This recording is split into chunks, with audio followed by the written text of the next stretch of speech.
Hello. In this session, we are going through Hill cipher in detail. In the earlier, we have continued few of the classical encryption techniques.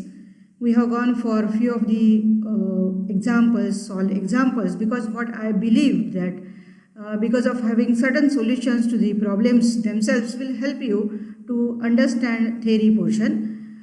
This is another substitution cipher, and the beauty of the Hill cipher that it uses the Shannon's diffusion concept, which allows you some more or rather it gives you some linear equations. With these linear equations, possibly it will help you to obtain added security for your algorithm. So in what way we'll just go through it. In the Hill cipher, of course, in this particular course, I should mention that I have gathered data from various resources from the net itself. The examples I tried to modify according to your usage, your understanding. So for the Hill cipher, we are using some input which is given in the string form, and many of the times it is using some English letters, that is the plain text, to code some message as if it is the input. I commented earlier that many of the classical encryption techniques are used for World War, and such examples are very familiar in the literature. So we'll observe here, but still the key is slightly different. So in earlier cases, the key was given, maybe the key is the some string out of the text, or maybe some digits are there, but here we are using some matrix K, and the size of the matrix is some n by n. I'm just going for some square matrix here for the usage. What exactly is the size n? Maybe 2 by 2 matrix, maybe 3 by 3 matrix, maybe 4 by 4 matrix. That is totally dependent on how many letters of your input text you are taking together for the process purpose. So if it is the n-gram operation, then you are going for the n by n matrix. If it is a bigram, obviously it's a 2 by 2 matrix. If it is a trigram, it is 3 by 3 matrix. If it is a chordgram, that is involving 4 letters together, then must be it's a 4 by 4 matrix. So accordingly, we can have certain utilization. Of course, we number the A, B, C, D letters as if it is the 0, 1, 2 up to 25. We are familiar with this one. So we are having some matrix K, and this is going for the serving as if it is the secret key. So necessarily this is the symmetric key encryption, because it is having one and a single key which can be shared to the sender and the receiver. Now whatever is your input, it should be divided into the block size of n, what we have seen. Then the encryption should go for multiplication of the plain text matrix to the key matrix itself. So we are having the plain text P multiplied by K, that is the KP is equal to C, which is the C is the cipher. So we'll have the further slide for the understanding. Decryption is hand-in-hand operation for your encryption, and it should be normally the reverse or the inverse operation what you are using for your encryption purpose itself. So multiply each block of your cipher by inverse of the K and reduce.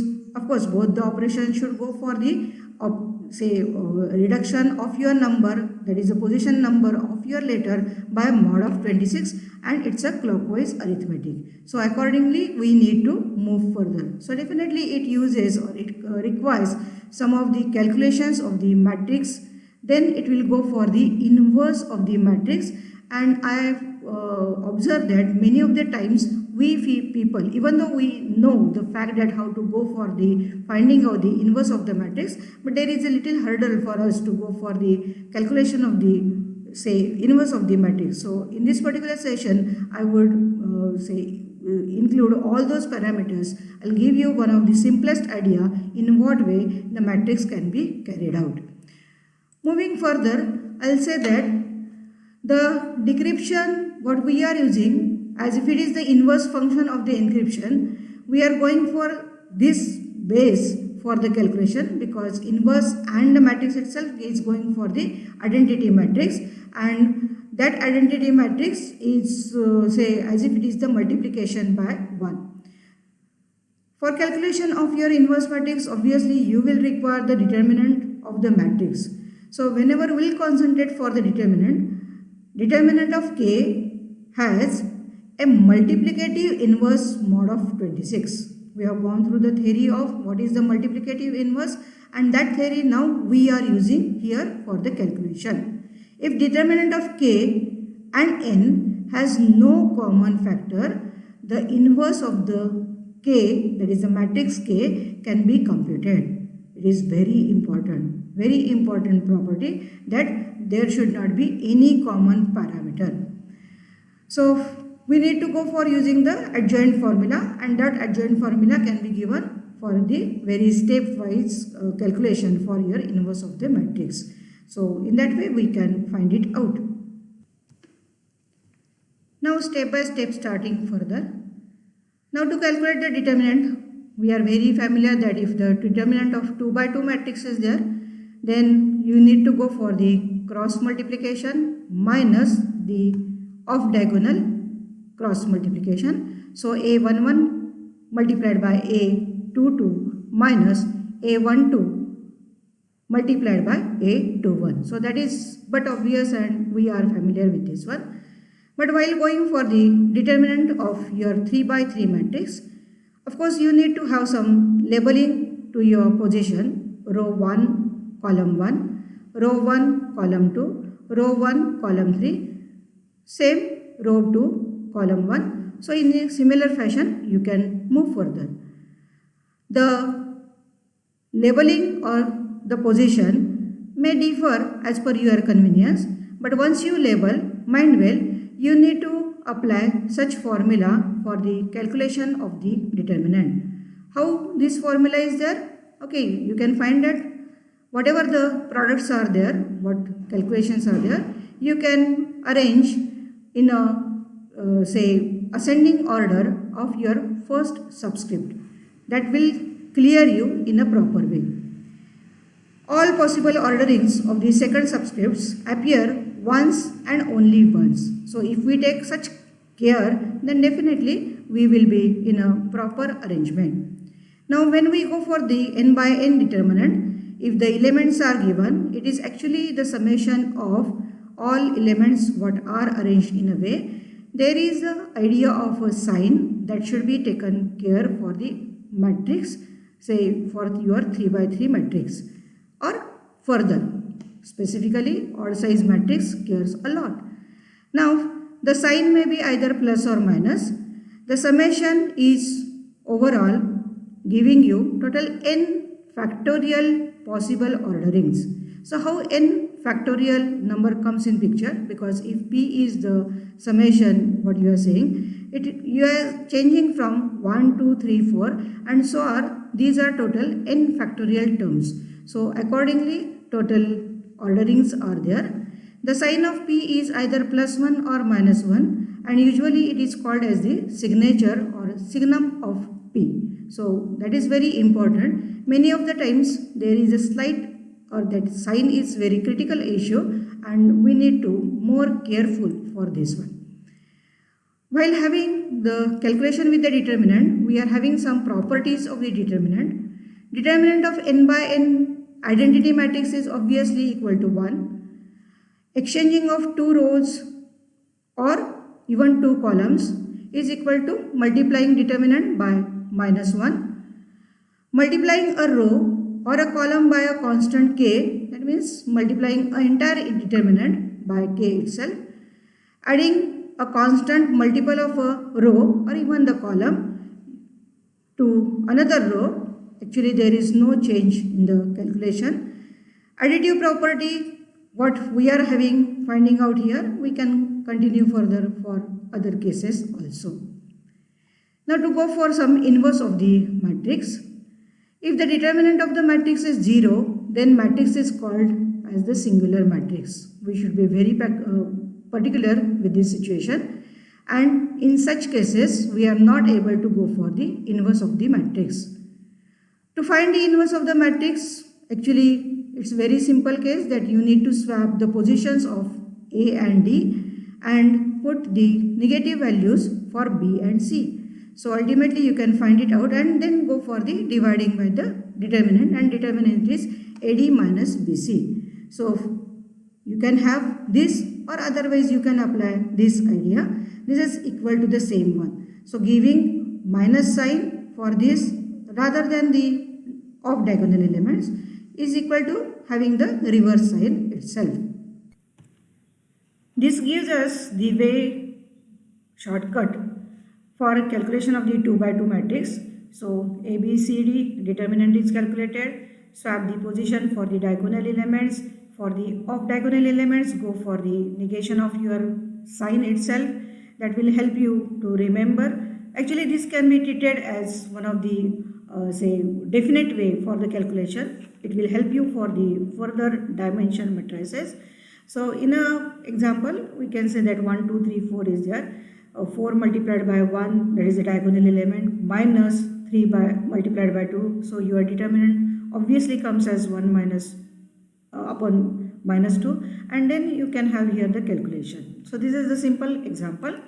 Moving further, for the calculation of the inverse using the cofactor, 3 by 3 matrix is taken for the situation. You need to have certain labeling for your numbers, elements. Replace your matrix with the cofactors. Then go for the transpose of your cofactor element. So C11, C12, C13. Then replace it with the cofactor. So position comes out of here, and that transpose is called as the adjoint of the matrix. For your position location ij 1, 2, 3, replace each aij with the cofactor and then take the transpose, which is giving you the adjoint. So in that way, if you proceed further, you are having the matrix. That matrix, if you are going for the calculation of the cofactor, the first element, you can say if this position is there, 1, 1 position is there, this is the 1, 1 position, then hide for the same column and the same row and go for the remaining portion for your calculation. So for A11, you need to concentrate for this portion A22, A33 and A23 and A32. So you need to have here. Similarly, for this position, this column you need to discard, this row you need to discard. So A21, A33 you are taking here, and A31, A23 you are taking here. So accordingly you can say move further for a specific position element, which elements to discard and which elements to carry out. This exercise is very important because our target is Hill-Sheffer. Our target is not for the merely going for the determinant and the inverse of the particular matrix, but the correct calculation of those definitely help you to find out the correct answer for your Hill-Sheffer. So I would like to give you one more hint that if the position is considered, then how to manage the sign. You are finding here plus sign, plus sign, then again minus sign. So you can find out that okay, this is the element. For this element, here I have written it down that say minus 1 raised to I plus j location. So for this one, it is the I is 1, j is 1, that is the row is 1, column is 1. So minus 1 raised to 1 plus 1, it is going me even say power, then it is going as the plus sign. It is the first row, second column. So I is 1, j is 2. So minus 1 raised to 3, it is giving me minus sign. So in that way, you can manage here. For odd, there is odd summation. You are having here the minus sign, and for the even summation you are having the positive sign. So in that way you need to proceed, and that is actually very important what I feel that I need to communicate to you people. The example says again, so you are having some say matrix here. For the matrix you are finding out the cofactor. So cofactor is calculated as if the earlier formula what is given there. Then take the transpose, so that say this matrix is there, go for the transpose is calculated, and this is the adjoint, go for the division by the determinant, this will give you the inverse, and that inverse is now helpful for you to find out the decryption. I would like to go for another example. Say the example is given in a text form, love thy enemy.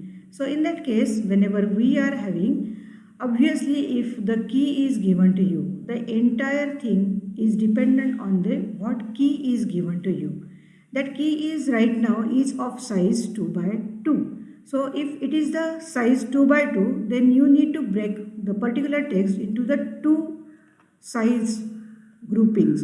So LO is taken as the first group, then V is taken as the second group, then you are having a TH as the another, and you need to go for.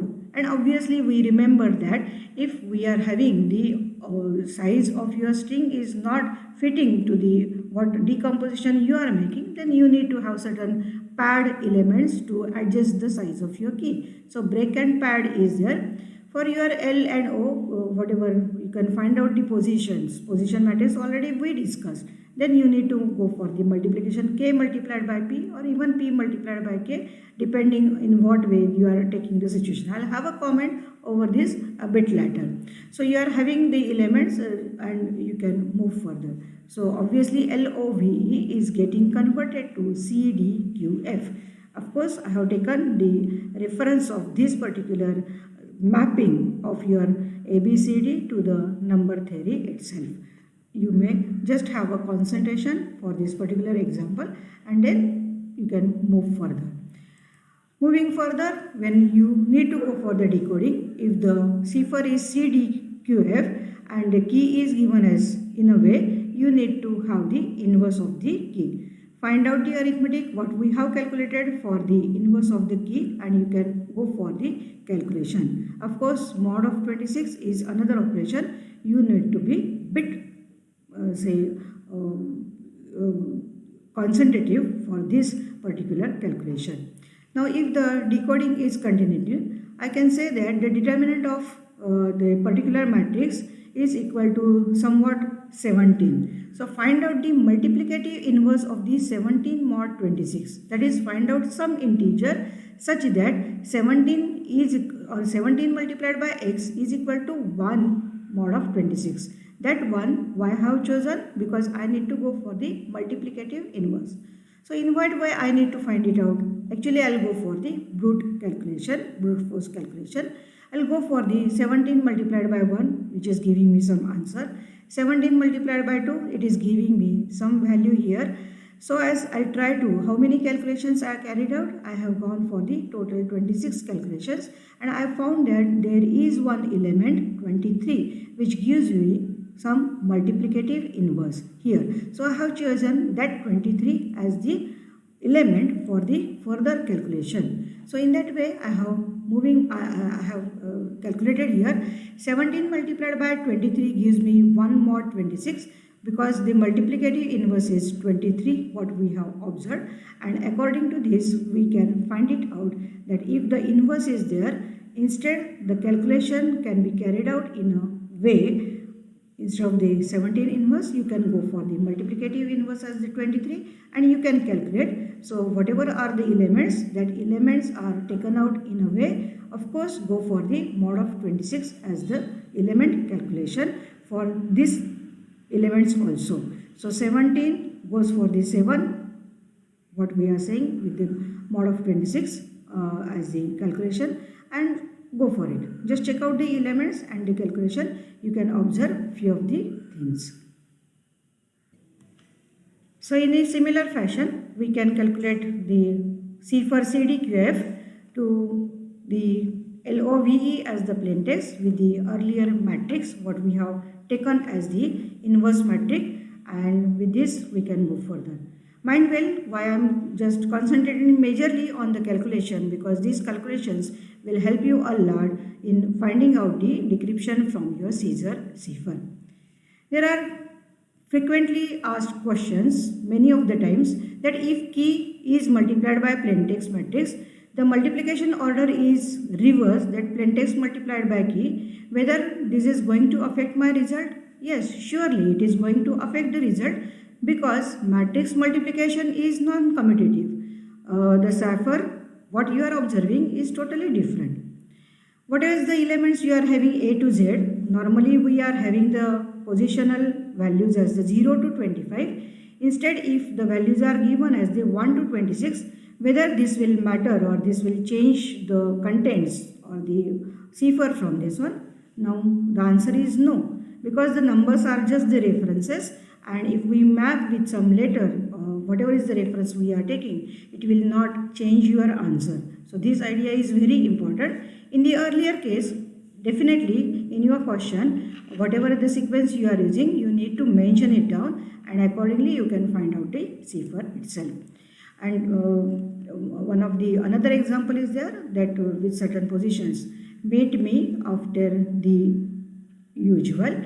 Say in a case, we can find out the calculations are carried out with the matrix as the key. As the key is given in the 2 by 2, we are taking two elements together, ME as the 13 and 5, so 13 and 5 is taken, and accordingly the entire cipher text is found in a situation. Okay, so I'll just pause here. My reference mail ID is there, and wherever the requirement, you may definitely contact me. Thank you.